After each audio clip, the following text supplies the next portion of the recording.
আমরা জামিরা বাজার আসমতে school and কলেজের একাদশ শ্রেণীর বিজ্ঞান বিভাগের শিক্ষার্থী আজকে ফুলতলা উপজেলা প্রশাসন আয়োজিত উদ্ভাবিত লাকসাই প্রযুক্তি প্রয়োগ ও সম্প্রসারণ শীর্ষক অনুষ্ঠানে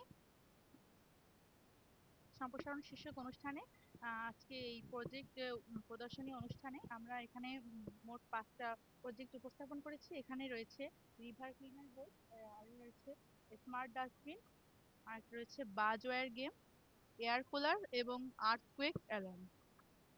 এখানে এই রিভার ক্লিনার বোটের কাজ হচ্ছে, আমরা আমাদের বর্তমানে বাংলাদেশের নদীগুলো সবই পরিবেশ দূষণের অন্যতম কারণ। এখানে বেশিরভাগ ভাসমান প্লাস্টিক এবং অনেক ময়লা আবর্জনা থাকে, সেগুলো আমরা এই বোটের মাধ্যমে রিভার ক্লিনার বোট দিয়ে সেই ময়লাগুলো উঠাতে পারি। আর এইটার কাজ হচ্ছে,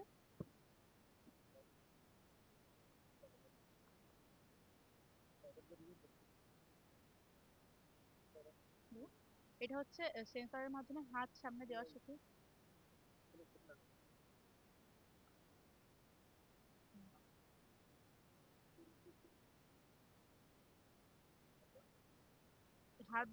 এটা হচ্ছে উঠে যাবে, আর 3.5 সেকেন্ড পরে এটা নিজে নিজে আবার বন্ধ হয়ে যাবে। আমাদের অনেকেই হচ্ছে অস্বস্তি বোধ করেন, মানে ডাস্টবিনে হাত দিতে অনেকে অস্বস্তি বোধ করে। যখন আমরা হচ্ছে হাত না দিয়ে শুধুমাত্র বাইরে থেকে স্পর্শ না করে বাইরে থেকে হাত দিলে সেন্সরের মাধ্যমে ওটা খুলে যাবে এবং ওর ভিতরে আমরা ময়লা ফেলতে পারবো, এবং 3.5 সেকেন্ড পরে ওটা নিজে নিজেই বন্ধ হয়ে যাবে, যাতে আমাদের হাত দেওয়া না লাগে। এর জন্য আমরা এটা বানিয়েছি।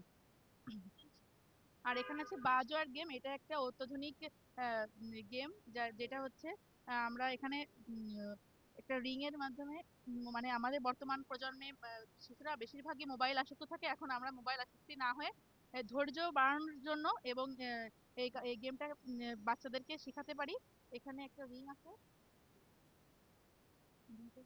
হচ্ছে এই রিংটা আমি এখান থেকে এই পর্যন্ত লাস্ট পর্যন্ত নিয়ে যাব, শুধুমাত্র এই এই তারে টাচ না করে। যদি তারে টাচ করে তাহলে সাথে সাথে এটা হচ্ছে অ্যালার্ম বেজে উঠবে। এতে আমাদের আর এয়ার কুলারের কাজ হচ্ছে, এর ভিতরে বরফ থাকে এবং এই সুইচটা অন করলে ফ্যান আর এই বরফ অথবা পানি দিয়ে ফ্যানের বাতাসটা বরফের জন্য ঠান্ডা হয়ে যাবে। ঠান্ডা হয়ে গেলে ঠান্ডা বাতাস বাইরে বেরোবে, যার কারণে লো কস্ট এয়ার কুলার, বাইরে আমরা ঠান্ডা বাতাস পাবো। হুম, আর এটা হচ্ছে আর্থকুয়েক অ্যালার্ম। যখন ভূমিকম্প হবে তখন মানে ভূমিকম্প হচ্ছে তো সবকিছু নড়ে উঠবে, তখন এটাই হচ্ছে নড়লে এই অ্যালার্মটা বেজে উঠবে।